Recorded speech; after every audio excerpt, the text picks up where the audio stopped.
ഇതേ സീഡ്ലെസ് ലെമണാണ്. ഇത് പുളിക്കൽ കോപ്പറേറ്റീവ് ബാങ്കിൻ്റെ കർഷക സേവന കേന്ദ്രത്തിൽ കായ്ച്ച മരങ്ങളാണ്. നന്നായിട്ട് കായൻ്റെ മുകളിലുണ്ട്.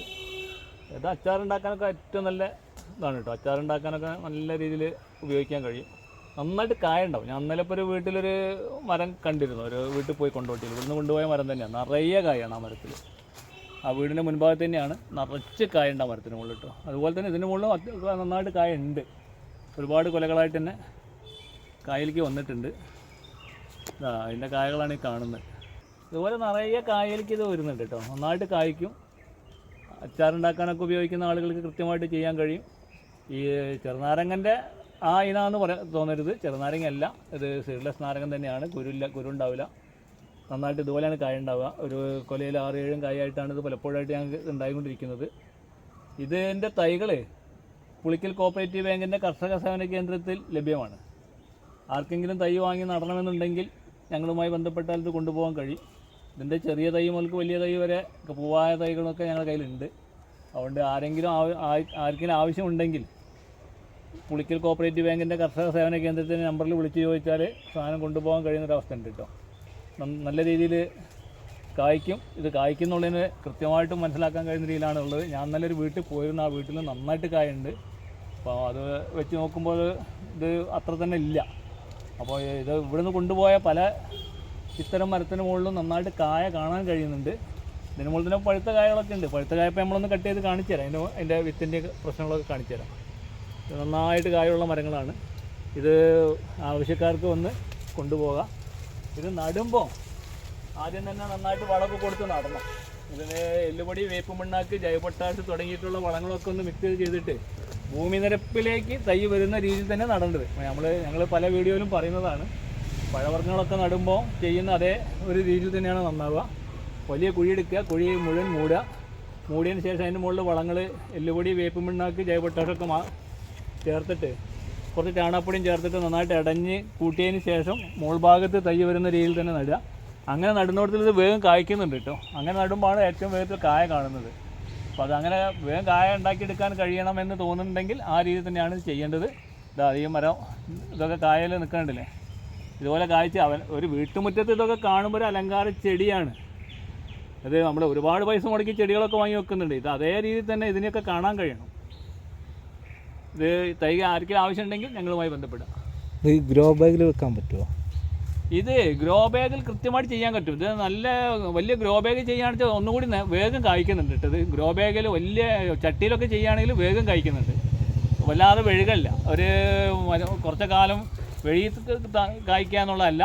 ഗ്രോ ബാഗിലൊക്കെ കൃത്യമായിട്ട് ചെയ്യുകയാണെങ്കിൽ 2 വർഷമാകുമ്പോഴേക്കും ഇത് കായലിലേക്ക് തന്നെ വരുന്നുണ്ട്. നന്നായിട്ട് കായ്ക്കുന്നുണ്ട്, നന്നായിട്ട് കായലിലേക്ക് വരുന്നുണ്ട്.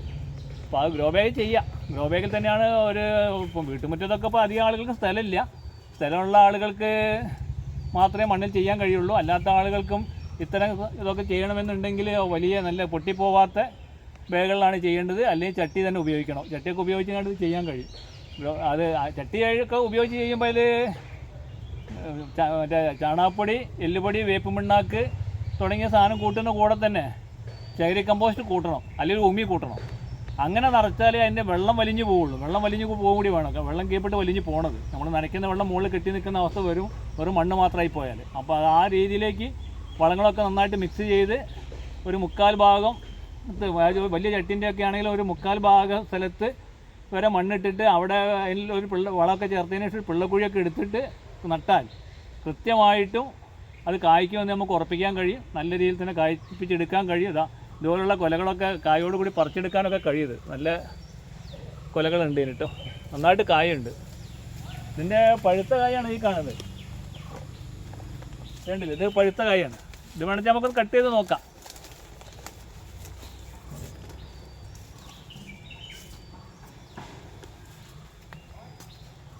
ശരി.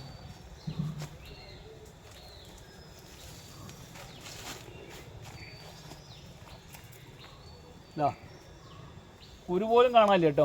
അല്ലേ, അങ്ങനെ തന്നെയല്ല കാണുന്നത്. കുരുണ്ടോ? കുരു കാണണ്ടതിൽ കുരു കാണാനില്ല. സീഡ്ലെസ് ലെമൺ ശരിക്കും പറയാം, കുരുപ്പയിൽ കാണാനില്ല. ചിലതിലൊക്കെ ഒരു കുരു കാണാറുണ്ട്, ഒരു വിത്തൊക്കെ കാണാറുണ്ട്.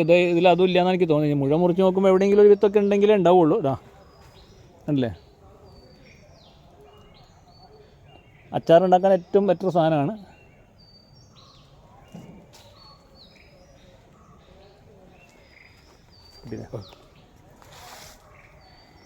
ഇതിൻ്റെ കമ്പിന് വേര് പിടിപ്പിച്ചിട്ട് അതുപോലെ തന്നെ ചെറിയ കമ്പുകൾ എടുത്തൊക്കെ വേര് പിടിപ്പിച്ച് നടാൻ കഴിയിട്ടത്. ഇതിൻ്റെ നമ്മൾ ഇത് ഏതെങ്കിലും വീടുകളിലൊക്കെ ഉണ്ടെങ്കിൽ ആ പ്രദേശത്തൊക്കെ തന്നെ അത് വികസിപ്പിക്കാൻ കഴിയും. ഇതിൻ്റെ കമ്പുകൾക്ക് വേര് പിടിപ്പിക്കാൻ വേഗം വേര് പിടിക്കണ്ടേ ഇതിന്. ഒന്ന് ഒരു ഇതുപോലുള്ള കമ്പിനാണെങ്കിൽ ഇവിടെ നിന്ന് ഒരു ബ്ലേഡ് കൊണ്ടൊന്ന് വരഞ്ഞ് 2 ഭാഗത്ത് അതിൻ്റെ തൊലി പൊളിച്ചെടുത്ത് അവിടെ ലേശം ചാണകപ്പൊടി, കുറച്ച് ചേരി കമ്പോസ്റ്റ്, കുറച്ച് മണ്ണ് കൂടി കൂട്ടി യോജിപ്പിച്ചിട്ട് ഒന്ന് അവിടെ വെച്ചിട്ട് നല്ലൊരു പ്ലാസ്റ്റിക് കവർ ഇട്ട് കെട്ടിയാൽ എന്താണെങ്കിലും ഒരു 2 മാസം കൊണ്ട് തന്നെ വേര് പിടിക്കുന്നുണ്ട്. അങ്ങനെ വേര് പിടിപ്പിച്ചെടുത്ത തൈയാണിത്. വേഗം കൊണ്ട് മാറ്റി നടാനും കഴിയും. അത്യാവശ്യം നല്ല കമ്പ് എടുക്കുക. അതുപോലുള്ള നല്ല കമ്പാണ് നല്ല കേട്ടോ. ഇതിൻ്റെ മുകളിലൊക്കെ എടുക്കുമ്പോൾ നല്ല ഇതുപോലുള്ള നല്ല കമ്പുകൾ ഇതൊക്കെ എടുത്ത് കൃത്യമായിട്ട് ഉറപ്പിക്കുക. നല്ല കമ്പുകൾ എടുത്തിട്ട് ചെയ്യാൻ കഴിയും. അങ്ങനെ തൈകൾ ഉണ്ടാക്കാം. ഇതിൻ്റെ വിത്ത് പൊതുവെ കുറവാണ്, അതുകൊണ്ടാണ് അങ്ങനെ തൈകൾ ഉണ്ടാക്കാൻ പറയുന്നത്. പിന്നെ ചെറിയ കമ്പുകൾ എടുത്ത് മോൾ ഭാഗത്തുള്ള ചെറിയ കമ്പുകൾ എടുത്ത് മണ്ണിൽ കുത്തിയിട്ടിട്ട് കുത്തിയിട്ട് കുറേ തൈകൾ മുളയ്ക്കുന്നുണ്ട്. ഇതിൽ അങ്ങനെ മുളപ്പിച്ചെടുത്തിട്ടും ഇതിനെ തൈയാക്കി മാറ്റാൻ കഴിയും കേട്ടോ. ആർക്കെങ്കിലും ആവശ്യമുണ്ടെങ്കിൽ ആർക്ക് വേണമെങ്കിൽ ചെയ്യാൻ പറ്റും. ഇത് ഗ്രോ ബാഗിൽ നട്ട് കഴിഞ്ഞാൽ കൃത്യമായിട്ട് നന കൊടുക്കണം. നമ്മൾ ഗ്രോ ബാഗിൽ എന്ത് സാധനം നടുകയാണെങ്കിലും അതിൻ്റെ വെള്ളം കൃത്യമായിട്ട് കൊടുക്കണം. അത് കൊടുത്തിട്ടില്ലെങ്കിൽ അതിന് ഓരോ ദിവസം വെള്ളം കിട്ടാത്ത അവസ്ഥ ഉണ്ടാവും.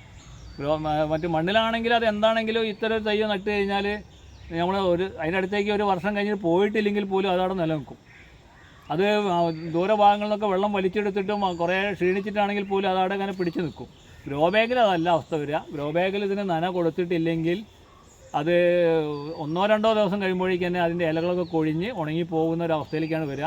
അപ്പം ഗ്രോ ബാഗിൽ നന്നായിട്ട് വെള്ളം കൊടുക്കണം. അതുപോലെ തന്നെ ഒരു 3 മാസം കൂടുമ്പോൾ ഒരിക്കലെങ്കിലും ഓരോ പിടി വളം, 3 മാസത്തിലല്ല വേണ്ടത്, കഴിയുമെങ്കിൽ ഓരോ മാസം കൂടുമ്പോൾ ചെറിയ ഒരു പിടി വളം കൊടുത്തിട്ട് നനച്ചുകൊണ്ട് പോവുകയാണെങ്കിൽ നല്ല വളർച്ച കൊടുക്കാനും നന്നായിട്ട് കായ ഉണ്ടാക്കിയെടുക്കാനൊക്കെ കഴിയും. അത് ഇത് എന്നുള്ളതല്ല, ഗ്രോ ബാഗിൽ നമ്മൾ കൃഷി ചെയ്യുന്ന എല്ലാ സാധനങ്ങൾക്കും അത്തരം ഒരു സാഹചര്യത്തിലേക്കാണ് നമ്മൾ പോകേണ്ടത്. ഇടവിട്ട് ഒരു വളം കൊടുത്തുകൊണ്ട് അതുപോലെ എന്ന് നനച്ചുകൊണ്ട് ആണ് കൊണ്ടുപോകേണ്ടത്. പിന്നെ ഗ്രോ ബാഗിൽ നമ്മൾ നടുമ്പോൾ പച്ചക്കറി ഇതൊക്കെ നടുമ്പോൾ നമ്മൾ ശ്രദ്ധിക്കേണ്ട ഒരു കാര്യം, ഇത് നന രാവിലെ ആക്കുന്നത് ആണ് നല്ലത്. കാരണം എന്താണെങ്കിലും രാവിലെ ആക്കിയാലുള്ള ഗുണം എന്താണെന്ന് പറഞ്ഞാൽ രാവിലെ നനച്ച് കഴിഞ്ഞാൽ വൈകുന്നേരം വരെ ആ ജലാംശം ഉണ്ടാവും. പിന്നെ വൈകുന്നേരം ആവുന്നതോടുകൂടി അന്തരീക്ഷം തണുക്കുമ്പോൾ അതിൽ വലിയൊരു ക്ഷീണം അതിന് വരാത്ത രീതിയിൽ പിറ്റേ ദിവസത്തേക്ക് നേരം വെളുത്ത് വരും. അപ്പോൾ വൈകുന്നേരം നനച്ചാൽ നേരം വെളുക്കുമ്പോൾ അതിനുള്ള വെള്ളം വലിഞ്ഞു പോയിട്ടുണ്ടാവും. ഗ്രോ ബാഗിൻ്റെ അടിഭാഗത്ത് കൂടെ അത് വലിഞ്ഞ് പുറത്തേക്ക് പോയിട്ടുണ്ടാവും. ഒരു 12 മണി 1 മണിയൊക്കെ ആകുമ്പോഴേക്കും മരം ഒന്ന് ക്ഷീണിക്കുക സാധ്യതയുണ്ട്. അങ്ങനെ ക്ഷീണിക്കുന്നതായിട്ടാണ് കാണുന്നത്. ഞങ്ങളത് ഈ രാവിലത്തെ നന ഒരു പ്രാവശ്യം ഒരു ചെടിക്കൊക്കെ നനയ്ക്കാൻ കഴിയുള്ളൂ. 2 പ്രാവശ്യം നനയ്ക്കാൻ കഴിച്ചാൽ നല്ലത്. ഒരു പ്രാവശ്യം നനയ്ക്കുന്നത് അത് ഗ്രോ ബാഗിൽ ചട്ടിയിലൊക്കെ വെക്കുകയാണെങ്കിൽ ഒറ്റ പ്രാവശ്യം നനയ്ക്കുകയാണെങ്കിൽ അത് രാവിലെ തന്നെ നനയ്ക്കാൻ തയ്യാറാവണം. അങ്ങനെ നനയ്ക്കുമ്പോഴാണ് അതിന് പൂർണ്ണമായിട്ടും ഒരു ഗുണകരമായ അന്തരീക്ഷത്തിലേക്ക് കൊണ്ടുവരാൻ കഴിയുക. ഞാനിപ്പം ഒന്നുകൂടി എടുത്തു പറയാണ്, അത് രാവിലെയാണ് നനച്ചതെങ്കിൽ അന്ന് വൈകുന്നേരം വരെ അതിലുള്ള ജലാംശം അതിലുണ്ട്, അത് ഒരു പിടിച്ചു നിൽക്കും. വൈകുന്നേരം ആയിക്കഴിഞ്ഞാൽ അന്തരീക്ഷം തണുക്കുന്നതോട് കൂടി അതിന് വലിയ ക്ഷീണമൊന്നും ഇല്ലാതെ മരം പിന്നെ പിറ്റേ ദിവസം രാവിലെ കാണുമ്പോൾ നല്ല ഉണർവിൽ തന്നെയാണ് കാണുക. അതേസമയം വൈകുന്നേരമാണ് നമ്മൾ നനച്ചെങ്കിൽ രാവിലേക്ക് അതിൻ്റെ ജലാംശം വലിഞ്ഞു പോകും. വലിഞ്ഞു പോയതിൻ്റെ ഭാഗമായിട്ട് തന്നെ ഒരു 12 മണി 1 മണിയൊക്കെ ആകുമ്പോഴേക്കും മരം ക്ഷീണിക്കുന്നതായിട്ട് കാണും. അപ്പോൾ അതിനേക്കാൾ ഏറ്റവും കൂടുതൽ ശ്രദ്ധിക്കപ്പെടുക രാവിലെ തന്നെ നനയ്ക്കാൻ വേണ്ടി തയ്യാറാകും കേട്ടോ.